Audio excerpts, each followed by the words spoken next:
Olá!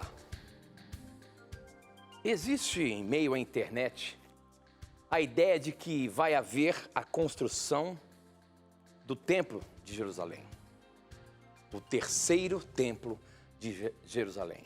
E se baseiam no livro de Ezequiel, no capítulo 40. Será que de fato aqui, no capítulo 40, tem vários subtítulos aqui dizendo sobre o portão leste, falando sobre o pátio exterior, o portão norte, o pátio interior. Será que o que está sendo dito aqui em Ezequiel 40 realmente está conectado com a suposta construção do terceiro templo de Jerusalém? Esta e muitas outras questões você vai acompanhar agora, pois está no ar, Na Mira da Verdade.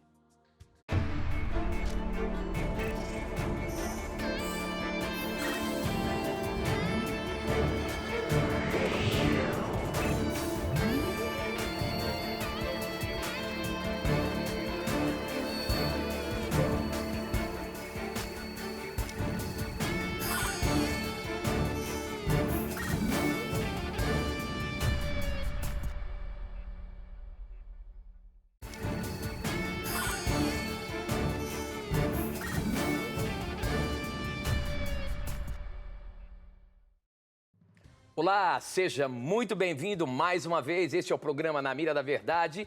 A partir de agora já nos conectamos com o Brasil e o mundo através da internet e da TV Novo Tempo aqui no nosso país, espalhada por todos os lugares, seja em canal aberto, seja em TV por assinatura, nas parabólicas, onde quer que você esteja nos assistindo. Obrigado pela sua audiência, lembrando sempre que é você quem faz este programa acontecer, afinal de contas, as suas perguntas, as suas dúvidas, os seus questionamentos é que fazem tudo isso acontecer. E quem está, como sempre, na mira para responder baseando na palavra de Deus é ele, professor Leandro Quadros. E aí, professor, tudo bem? Graças a Deus, estamos em mais um Na Mira da Verdade com o nosso telespectador, nossa telespectadora. Obrigado pelo carinho da sua confiança na TV Novo Tempo e desejamos neste momento que Deus nos ajude a auxiliarmos você no estudo da Bíblia e mais do que isso, motivar você a querer manter um contato cada vez maior com este livro sagrado, precioso, e pode ter certeza que quanto maior for o seu contato com a Bíblia, mais você conhecerá a respeito do Deus bíblico. E esse conhecimento vai fazer uma grande diferença na sua vida. Então, obrigado por acompanhar nosso programa. Estamos aqui à sua disposição. Muito bem, professor, muito bem. Nós abrimos aqui o nosso programa de hoje baseado numa pergunta que chegou pelo nosso Instagram, @namira-da-verdade. Quem mandou foi o Luiz Gustavo. E a pergunta do Luiz Gustavo, professor Leandro, é a seguinte: eu queria saber sobre a construção do terceiro templo em Israel pelos judeus, pois é uma profecia de Ezequiel 40. Pode falar a respeito? Eu adoro esse tema e a volta de Jesus. Muito bem, eu queria, o Luiz Gustavo aqui, quer que a gente fale um pouquinho sobre essa construção do terceiro templo de Israel, o templo de Jerusalém lá, enfim. A Bíblia de fato fala que haverá uma terceira reconstrução do templo, professor? Veja, muitos irmãos sinceros, eles acabam interpretando que eles creem que todas as profecias referentes a Israel devem se cumprir antes, para que a igreja seja arrebatada e para que Jesus volte depois em glória e majestade. Só que esta profecia dessa reconstrução do templo, ela não se cumpriu. E por que não se cumpriu? Porque existe na Bíblia um princípio, chamado princípio de condicionalidade. Existem profecias condicionais e incondicionais. Uma profecia condicional é aquela que, para ser cumprida, depende-se de uma resposta humana ao que Deus pede. Uma profecia incondicional é aquela que vai se cumprir independente do ser humano. Por exemplo, a volta de Jesus. né? Queira o ser humano ou não, Jesus vai voltar. Agora, esta visão do templo reconstruído, né, que seria uma promessa da reconstrução do templo ali pelo 6º século, né, antes de Cristo, essa predição não se cumpriu. Por quê? Porque o povo não correspondeu ao chamado de Deus para arrependimento, né? Então, esta é uma profecia, queridos, de ordem condicional. Para ela se cumprir, seria necessário que o povo fosse fiel a Deus, porque era para os dias dele. Jogar esta profecia para o futuro, para explicar uma suposta reconstrução do templo em Israel, não é correto, porque Ezequiel é um livro profético, mas ele não é um livro apocalíptico. Um livro apocalíptico, sim, tem eventos que se referem ao tempo do fim. Ezequiel, a ênfase dele, mesmo que possa ter predições acerca do futuro, a ênfase do livro de Ezequiel é de que ele é um livro histórico e profético, mas não apocalíptico. Então nós não temos assim base hermenêutica para pegarmos o capítulo 40 e jogarmos para o futuro. Tá? Existe um movimento, né, religioso, político, desde o século XIX, chamado sionismo, que crê que Jerusalém será totalmente restaurada e devolvida, né, aos judeus. E isso possibilitaria a reconstrução do templo. Só que a Bíblia, queridos, quando enfatiza o futuro dos justos, ela não enfatiza mais a Jerusalém terrestre. Enfatiza a Nova Jerusalém. Aqui que está o detalhe. Vou ler para você aqui um texto de Hebreus, capítulo 11. Já que esta profecia condicional não se cumpriu porque o povo não correspondeu, Deus vai cumpri-la para com todos os seus filhos na Nova Jerusalém que está no céu e que depois descerá na terra, né? Olha o que diz aqui, vamos ler Hebreus capítulo 11, versículo 10, ó. A partir do 8, pela fé, Abraão, quando chamado, obedeceu a fim de ir para um lugar que devia receber por herança e partiu sem saber aonde ia. Pela fé, peregrinou na terra da promessa como em terra alheia, habitando em tendas com Isaque e Jacó, herdeiros com ele da mesma promessa. Porque, olha aqui, ó, aguardava a cidade que tem fundamentos, da qual Deus é o arquiteto e edificador. Veja, qual é a cidade futura que Abraão, o pai da fé, aguardava? É a cidade da qual Deus é o arquiteto e edificador. É a Nova Jerusalém celestial, não é a Jerusalém, o templo em Jerusalém aqui na terra. Os profetas bíblicos não enfatizavam isso. Eles enfatizam os justos, né, na Nova Jerusalém celestial. Um outro texto que nós podemos aqui analisar se encontra em Hebreus também 11, verso 16. Falando dos heróis da fé, veja se eles almejavam a reconstrução do templo em Jerusalém, segundo Ezequiel 40, ou se eles almejavam um outro templo. Mas agora aspiram a uma pátria superior, isto é, celestial. Por isso Deus não se envergonha deles, de ser chamado seu Deus, porquanto lhes preparou uma cidade. Então você percebe, os heróis da fé viveram pela fé numa nova Jerusalém celestial, num mundo sem pecado. Eles confiaram nisso. Então nós não podemos ser diferente deles. Não podemos colocar nossas expectativas em cima de Ezequiel 40, porque é uma profecia condicional. Ela não se cumpriu porque o povo não correspondeu ao chamado de Deus. E ela não vai se cumprir desta forma mais. Agora ela vai se cumprir como? Quando todos os filhos de Deus, após a volta de Jesus, estiverem na Jerusalém celestial, da qual Deus é o arquiteto.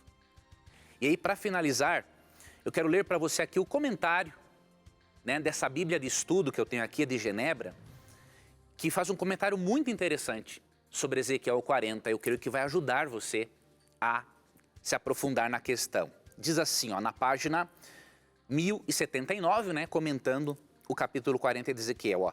De um ponto de vista cristão, a restauração da comunidade do século VI falhou, mas Deus misericordiosamente levou essas predições a um cumprimento ainda mais glorioso em Cristo. Veja. Na sua primeira vinda, Cristo veio como o templo final de Deus, diz João 2,19. Agora, a igreja é o templo também. 1 Coríntios 3, 9 a 17, 2 Coríntios 6, 16 e Efésios 2, 19 a 22. E o novo céu é a nova terra, e no novo céu e na nova terra não haverá nenhum templo, pois toda a terra está cheia da sua presença. Não há nenhuma razão para crermos que essa profecia ainda deverá ser cumprida em termos de reconstrução, no estilo de reconstrução do templo, no estilo do Antigo Testamento, no qual sacrifícios animais deverão ser feitos novamente. E aí por quê? Ó? Cristo aboliu todas essas sombras pela realidade de sua vinda à terra. Hebreus 10, 1 a 18. Então, se esse templo fosse reconstruído, então os sacrifícios deveriam voltar. E aí o cristão vai demonstrar através de sacrifícios de que ele não crê que o Messias já veio? Então, realmente, não podemos pegar esta profecia, que não é apocalíptica, e jogá-la para o futuro, né? Os profetas bíblicos almejavam a nova Jerusalém celestial. E se você quer entender um pouquinho mais sobre profecias condicionais e incondicionais, leia Jeremias 17, 7 a 10. Ali este princípio está bem claro e você vai compreender melhor essa questão. Muito bem, muito bem. Para você participar do programa, você pode mandar as suas dúvidas através do nosso SMS. O número é 12 98151 0101. A gente recebe aqui, eu recebo aqui na hora, na minha mão. Você pode também usar a internet pelas nossas redes sociais, Facebook e Instagram. No Facebook, na mira da verdade.nt e no nosso Instagram, @na mira da verdade. Tem também o nosso blog, novotempo.com/na mira da verdade. A pergunta que já começou a chegar aqui, perguntas que chegam, né, no nosso SMS, tem até de programas passados também, como essa aqui, por exemplo. Quem manda a pergunta é o Leonardo. O Leonardo Roberto faz a seguinte questão. Eu gostaria de saber por que algumas denominações não aceitam o uso da barba na igreja. Certa feita, fui praticamente expulso de uma denominação por causa disso. Eu acho que se baseiam em Levíticos 19, a partir do verso 27, que diz o seguinte: não cortem o cabelo dos lados da cabeça, nem aparem a barba. Se a gente vê aqui, professor, esses são alguns mandamentos que Deus orienta ali para o povo de Israel. No 26, diz o seguinte: não comam carne em que houver sangue, não procurem adivinhar o futuro, nem façam feitiçarias. Aí no 27, não cortem o cabelo dos lados da cabeça, nem aparem a barba. Quando chorarem a morte de alguém, não se cortem nem façam marcas no seu corpo. Eu sou o Senhor. E aí dá a entender que esse é o mandamento de Deus. Como é que é isso, professor? Qual que é o contexto disso aqui e por que foi dito isso, professor? Aqui é o seguinte, os egípcios cortavam o cabelo em redondo e faziam a barba. Como Israel saiu do cativeiro egípcio e se familiarizou muito com a cultura pagã dos egípcios, Deus queria que o povo de Israel não se parecesse de forma alguma com os egípcios, para eles não recordarem os costumes pagãos antigos que eles tinham. Então aqui Deus está pedindo para o seu povo não se familiarizar, não se parecer com os egípcios. Simplesmente isso. Esse é o contexto, né, histórico e cultural do verso. Agora, o fazer a barba não tem a ver com uma transgressão de ordem moral ou de ordem cerimonial. Não, é uma questão cultural. Nessa cultura, Deus teve que dar essa orientação porque o povo de Deus não podia mesmo se associar com nada que lembrasse o Egito. E mesmo assim, eles idolatravam outros deuses, né? Eles desobedeciam a Deus. Imagine se eles mantivessem ainda certos comportamentos. Então, para você se livrar de um hábito, é bom cortar coisas que te levam a praticar aquele hábito. Então Deus estava fazendo isso, pedindo para eles terem um cabelo e uma barba diferente daqueles que eram pagãos e que os haviam influenciado tanto para o mal. Agora tem um texto aqui, em Gênesis, vamos ver se eu me recordo onde está esse texto, que mostra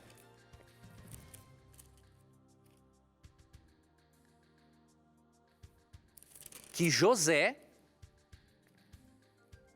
quando foi, antes de se apresentar a Faraó, para dar o significado da visão, José barbeou-se.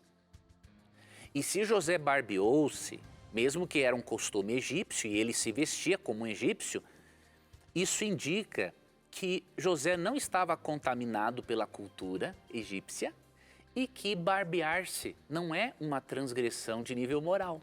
Porque senão José não teria se barbeado. Se Josué resistiu à tentação, às investidas da mulher de Potifar para não pecar contra Deus, jamais que ele iria se barbear se isso fosse contra Deus. Então vamos ver aqui, Gênesis capítulo 41, 14, ó. Então Faraó mandou chamar a José e o fizeram sair à presença da masmorra. Ele se barbeou, mudou de roupa e foi apresentar-se a Faraó. Então, se fosse uma transgressão moral o barbear-se, José, que era muito fiel a Deus, jamais teria se barbeado.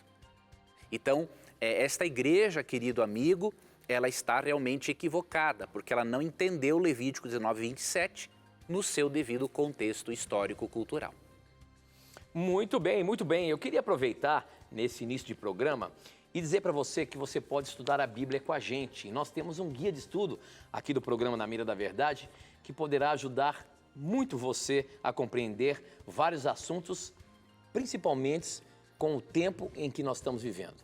Nós acreditamos que estamos no tempo do fim. E essa revista, Verdades para o Tempo do Fim, você pode receber de graça aí na sua casa. Se você quiser, você pode fazer um cadastro agora para que ela chegue aí na sua casa. É só você entrar no nosso blog, novotempo.com/Na Mira da Verdade. Aí está aparecendo para você o site do Bíblia, que também você consegue pedir por lá, mas diretamente aqui é mais fácil, ó. Você pode entrar agora, novotempo.com/Na Mira da Verdade. Você vai ver a imagem dessa revista mais abaixo do site lá. É só você clicar nela que você vai ser direcionado para fazer um cadastro e ela vai chegar aí na sua casa certinho, tá bom? Peça agora mesmo e se você preferir, você pode ligar também. Só que tem que ser no horário comercial, 0 operadora 12 21 27 3121. É um estudo bíblico no formato de uma revista. São 16 lições, no final tem um questionáriozinho. É muito interessante e você vai aprender muita coisa sobre a palavra de Deus. A gente vai para o intervalo rapidinho. Aproveite o intervalo, peça o seu curso bíblico. A gente volta já já.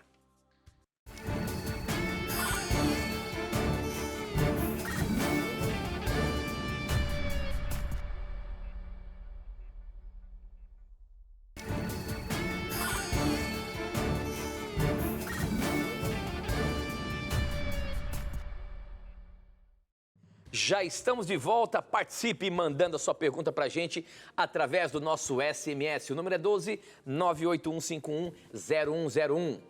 12 981510101. Ou então, mande também pelo nosso Facebook ou Instagram. Facebook, namiradaverdade.nt. Instagram, @namiradaverdade. E lá no nosso blog, que além de você poder pedir o curso bíblico, você também pode mandar perguntas para a gente, tá bom? Participe aí, como por exemplo a Cirlei, que faz a seguinte questão, professor. Tenho dúvidas de que Jesus vai voltar, por isso peço para Deus que me tire todas as dúvidas.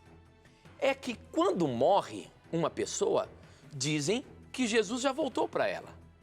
Jesus volta para quem morre? É isso então, a volta de Jesus? Vou te ajudar, minha irmã.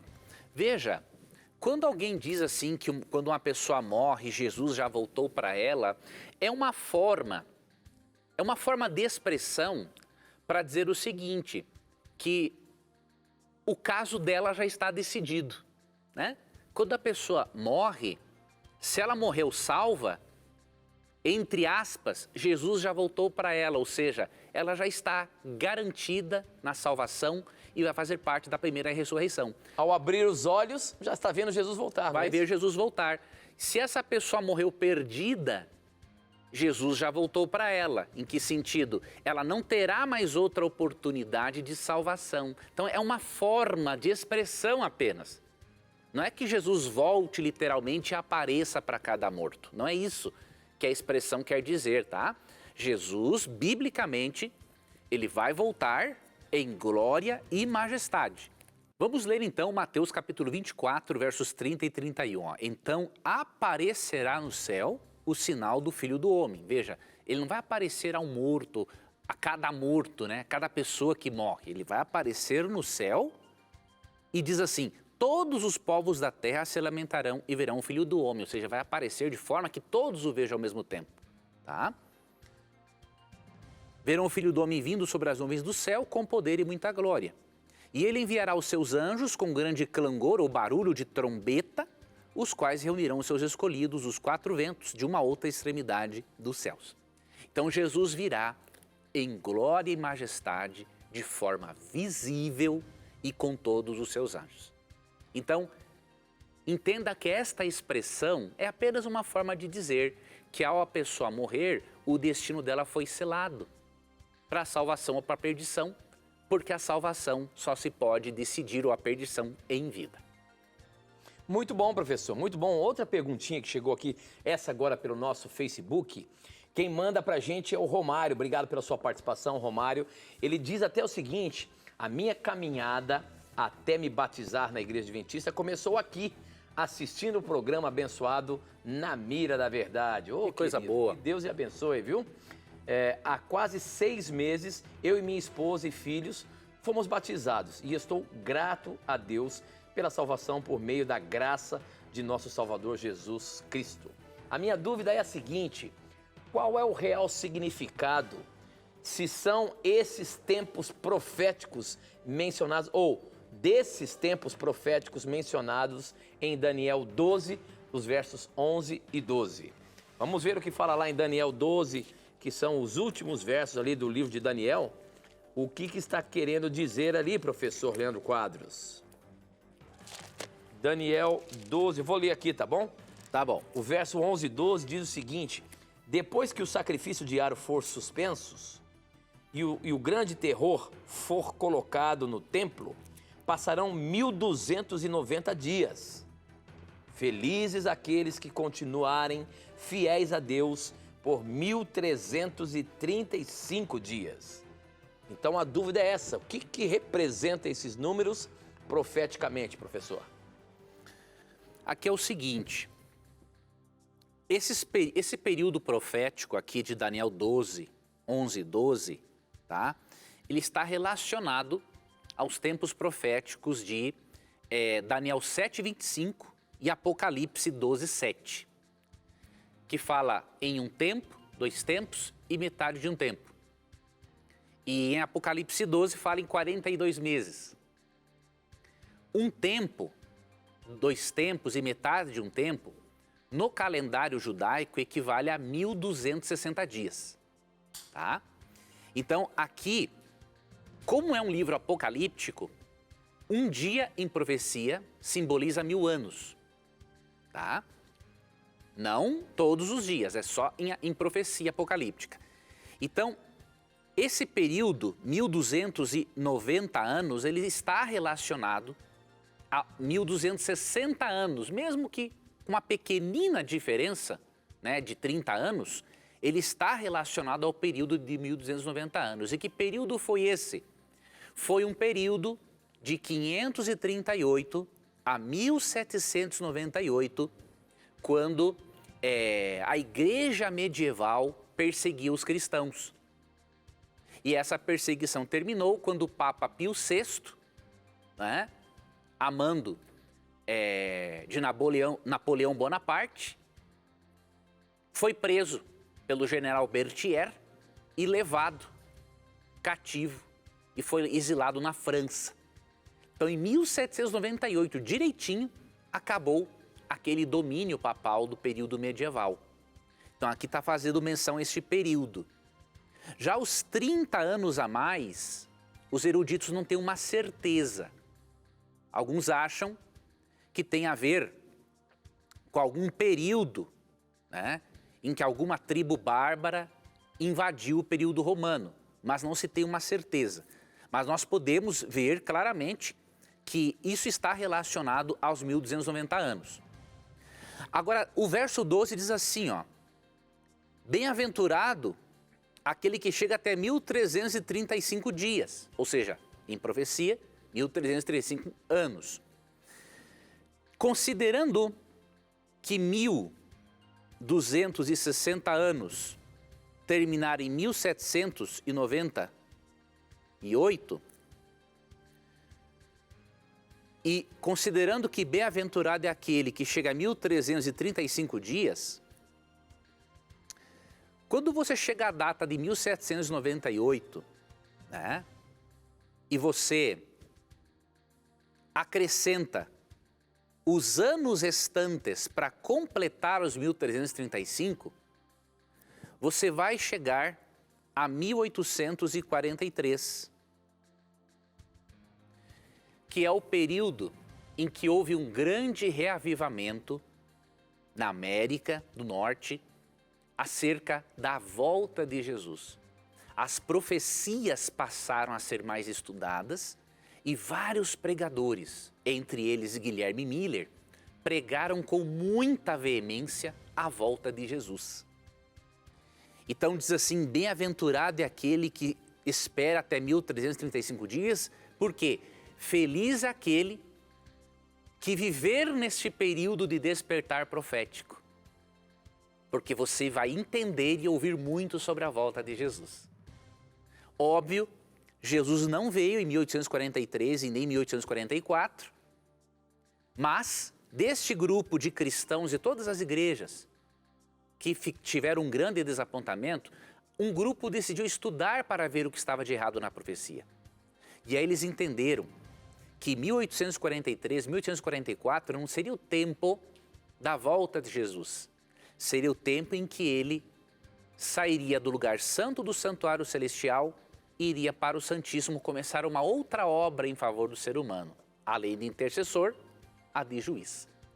Então nós cremos, queridos, que esta profecia fala do período medieval, de 538 a 1798, e depois do surgimento do milerismo, dos seguidores de Guilherme Miller, do reavivamento sobre a doutrina da volta de Cristo, em 1843, 1844.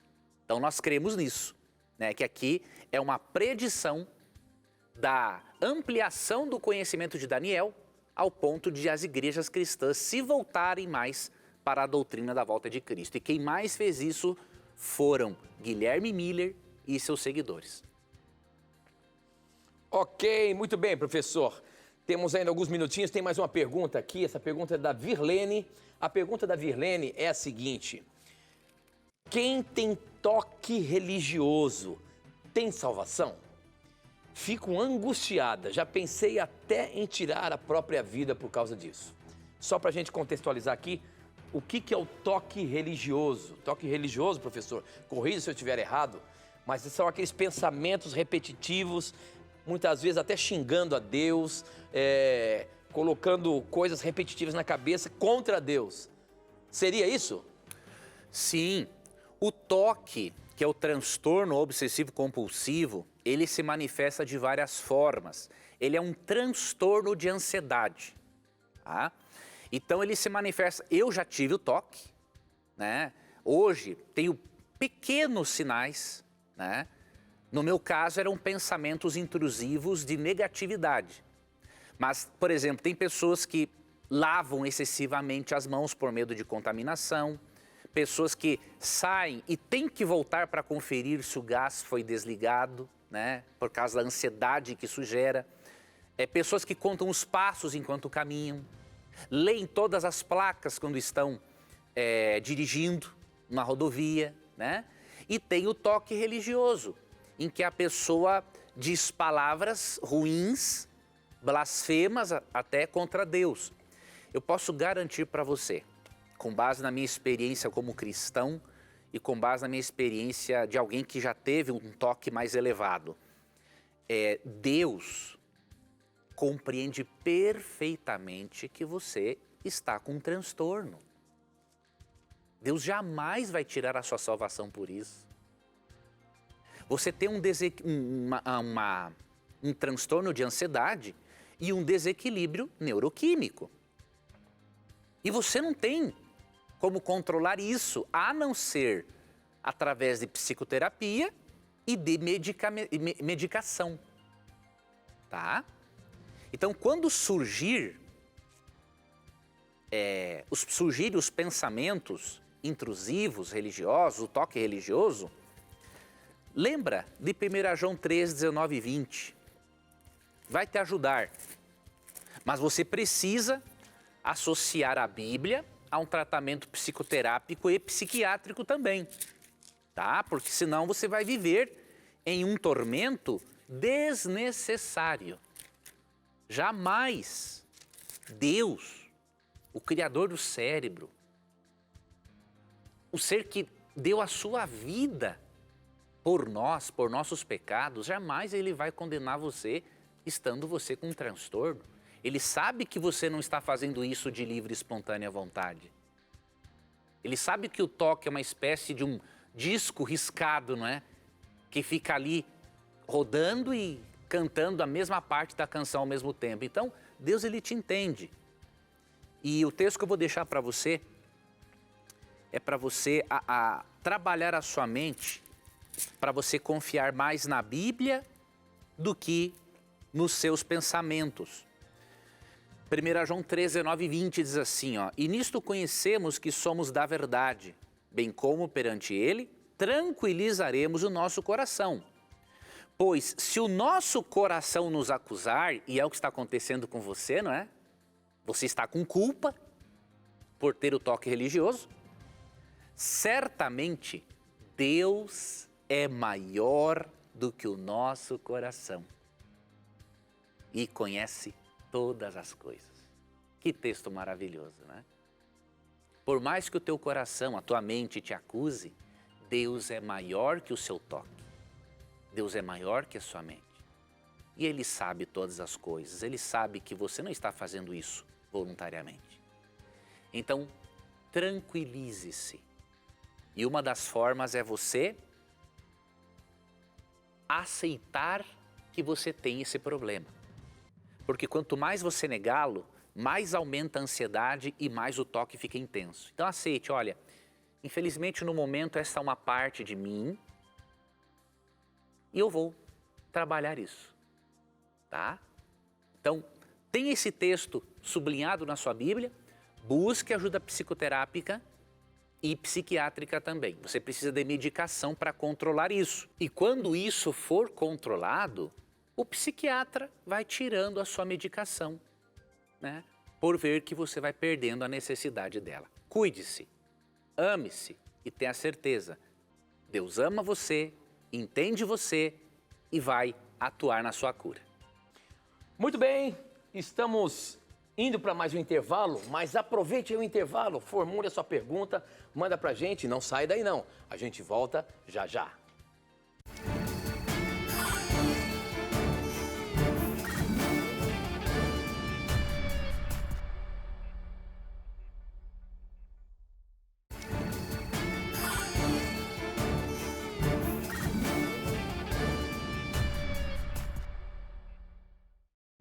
Já estamos de volta e a próxima pergunta aqui, quem manda, deixa eu ver se tem um nome aqui, foi a Maria. Não, a pergunta é sobre a Maria. Deixa eu ver, é a Ana Maria, de Pindamonhangaba. A pergunta dela é a seguinte, eu gostaria de saber e tirar essa dúvida. Quem era a Maria que ungiu ao Senhor Jesus, que se refere lá nos 4 evangelhos? Seria Maria, irmã de Lázaro, ou a Maria Madalena? Quem foi aquela Maria ou aquela mulher que ungiu Jesus, professor? Eu acho que ela está se referindo aqui na questão do perfume, né, aos pés de Jesus, não é isso? Sim. Ali é bem provável que seja Maria, irmã de Lázaro, tá? Agora, o que nós não podemos fazer e não temos base para isso é associar a irmã de Lázaro a Maria Madalena. Alguns associam esta Maria que ungiu os pés de Jesus, irmã de Lázaro, com Maria Madalena, que havia tido uma vida na prostituição. Então, nós não temos como relacionar essas duas pessoas. Mas, ali, muito provavelmente, realmente era a irmã de Lázaro. Ok, outra pergunta aqui, só que agora essa chegou pelo Facebook, é a seguinte, quem mandou foi a Margarete, professora. A pergunta da Margarete é assim, no céu, nós teremos o corpo físico transformado como Jesus apareceu aos seus discípulos após a ressurreição? Nós atravessaremos de um lugar a outro e nos comunicaremos com outros através de pensamentos também? Ou seja, a gente sabe que Jesus apareceu ali para os discípulos, né? Ele passou pela porta, mas ele ressuscitou em corpo. Então essa é a dúvida da Margarete. Como é que vai ser o nosso corpo? Se a Bíblia dá algum vislumbre sobre isso, se dá alguma resposta para essa dúvida aí da Margarete, professor. A Bíblia dá uma resposta, mas ela não dá toda a resposta, né? Todo detalhe, né? Não dá os detalhes e aí nós não podemos especular. Por quê? Mesmo que nós vamos ter um corpo, né, glorioso, semelhante ao de Cristo... Isso um corpo físico, né, professor? E um corpo físico? Isso não significa que nós tenhamos a capacidade de fazer as mesmas coisas que Cristo, porque Cristo é Deus, né? Cristo, ele pode transpor a matéria. Ele é Deus, ele é o criador da matéria. Agora nós, se ele der essa capacidade a nós, tudo bem. Mas se não der, também está tudo bem. Nós não temos como saber se teremos ou não essa capacidade. O que não podemos é pensar que tudo aquilo que o Cristo divino humano faz, eu também vou poder fazer, porque eu não sou Deus. Ele é Deus, né? Agora, em relação a um corpo físico, a Bíblia é óbvia. Ou melhor, a Bíblia é clara em dizer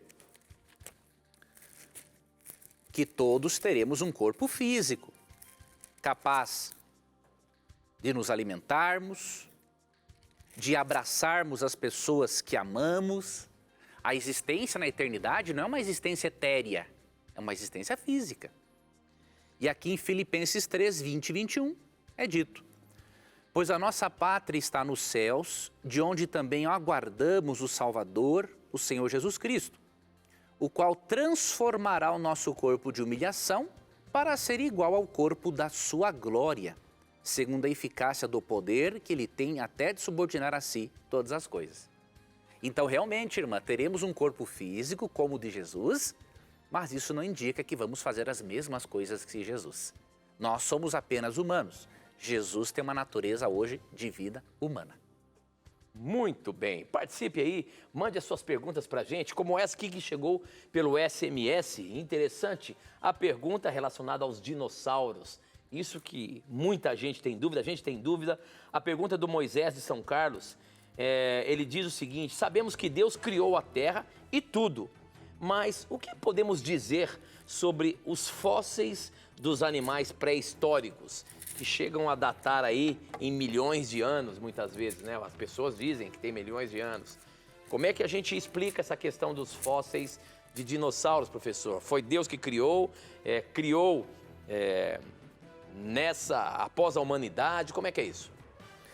Não há dúvida que toda forma de vida, mesmo que algumas formas de vida tenham sido corrompidas depois, toda forma de vida é criada por Deus, né? O diabo ele não tem como criar vida, porque o diabo não é o autor da vida. Atos 3,15 diz, chama Jesus de o autor da vida. Então todas as formas de vida são criadas por Deus. E os dinossauros também, né? Os fósseis, para nós, é a maior evidência de que existiu um dilúvio universal. A existência de um dilúvio universal é o que melhor explica o surgimento dos fósseis. Porque, por meio do dilúvio, esses grandes animais foram soterrados rapidamente. E ao serem soterrados rapidamente, juntamente com pedras, madeira e uma forte pressão em cima deles, eles se fossilizam e alguns se transformam em petróleo. Certo? Então, para nós, o dilúvio é a maior evidência, né? Ou melhor, os fósseis nos falam aos ouvidos, gritando, de que um dia existiu um dilúvio. Agora, essa questão de atribuir aos fósseis milhões de anos é pura especulação, né? Costuma-se usar métodos de datação que, na verdade, eles não são, diríamos assim, tão científicos como parece. É costume de datar, por exemplo, um fóssil tendo como base o solo ou a rocha na qual ele se encontra. Uma rocha, uma pedra, né, uma montanha, pode ser realmente algo bem antigo, porque em Gênesis 1:1 diz que Gênesis 1:2 diz que quando Deus criou o planeta, a terra era sem forma e vazia, ou seja, existia água, existiam pedras. Então, a estrutura básica do planeta pode ter milhões de anos, mas a vida não. A vida foi criada por Deus bem depois. Então, essa datação dos fósseis, com base no local onde eles são encontrados, ela não é bem científica, ela é mais especulativa, tá? Nós não sabemos, obviamente, o tempo de vida na Terra, mas os estudiosos criacionistas calculam, né, que o tempo de vida na Terra varia entre 6 a 10 mil anos. Essa questão de milhões e milhões de anos é pura especulação, por causa dos pressupostos evolucionistas. E por quê? Porque para os animais evoluírem e se tornarem complexos como são, na mente dos evolucionistas isso é necessário milhões e milhões de anos. Então há um pressuposto equivocado por trás desses métodos de datação. Se tivermos o pressuposto correto, nós vamos utilizar o método de datação da forma certa, sem especulações que não são científicas. A gente percebe que na internet tem essas especulações. Aqui eu tenho, por exemplo, uma pergunta que é típica de uma especulação e a gente precisa colocar na mira da verdade. Quem mandou foi o Michael. A pergunta dele é a seguinte, ele é lá de Santa Cruz, no Rio Grande do Norte. Eu sempre assisto vocês e a minha dúvida é sobre o código 666, a marca da besta. É verdade que muitos falam no YouTube que é a internet que nós usamos no nosso cotidiano, o código 666? Responda aí, professor Leandro Quadros. Esse é mais um problema aí. Então eles começam a criar explicações para o 666 de Apocalipse, professor.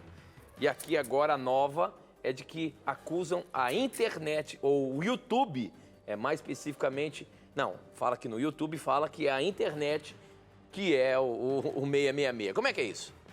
Bom, essa pergunta muito sincera, né, do nosso irmão, eu quero dizer para ele que essas pessoas que falam isso na internet, elas estão simplesmente viajando na maionese, tá? Não tem base nenhuma para crer numa barbaridade dessa. Por exemplo, Aqui no verso 18 de Apocalipse 13, vamos ver se o número da besta é número da internet, número de computador, número de chip ou número de um ser humano. Vamos ver, a Bíblia responde. Aqui está a sabedoria. Aquele que tem entendimento calcula o número da besta, pois é número de homem, de ser humano. Como que a internet pode ser o 666 se o número é número de ser humano? Ora, esse número é 666. Por que é número de ser humano? Porque o número 6 representa a imperfeição humana. O ser humano foi criado no 6º dia. E o número 7 representa a perfeição divina. Porque Deus concluiu a sua criação criando o 7º dia como um memorial da criação. Então, o que o texto quer nos dizer? Quando se fala em 666, quer dizer que haverá um engano humano na sua força máxima e uma rebelião humana aberta contra Deus. E é isso que os poderes representados pelas duas bestas de Apocalipse o fazem. A besta que emerge do mar, que representa o papado, e a besta que emerge da terra, que será os Estados Unidos da América. A união desses dois poderes, um religioso e outro político, provocará uma perseguição ao povo de Deus e um boicote econômico, porque diz que não vai poder comprar e nem vender quem aceitar essa marca da besta. E a marca da autoridade papal será, não é hoje, será a observância do domingo no lugar do sábado. Hoje nenhum cristão que guarda o domingo tem essa marca. Isso aqui é um evento futuro. Quando essas coisas acontecerem, as pessoas terão de decidir entre aceitar o selo da autoridade divina, que é o sábado, ou o selo da autoridade humana, que será o domingo. Tá? Então o grande conflito entre o bem e o mal gira em torno de coisas muito mais complexas e profundas do que um número na internet. Então não acredite nessas bobagens, não veja esse tipo de site, porque eles não usam nenhum critério interpretativo para poder entender o texto. Muito bem, professor, muito bem. Nós temos 2 minutos ainda. Eu tenho, acho que uma pergunta que você consegue responder em 1 minuto. Olha só, a pergunta vem lá do Rio Grande do Sul. Quem mandou foi a Zelma. Ela diz o seguinte: nós temos poder para expulsar demônios? Nós, pessoas comuns, temos poder para expulsar demônios, professor?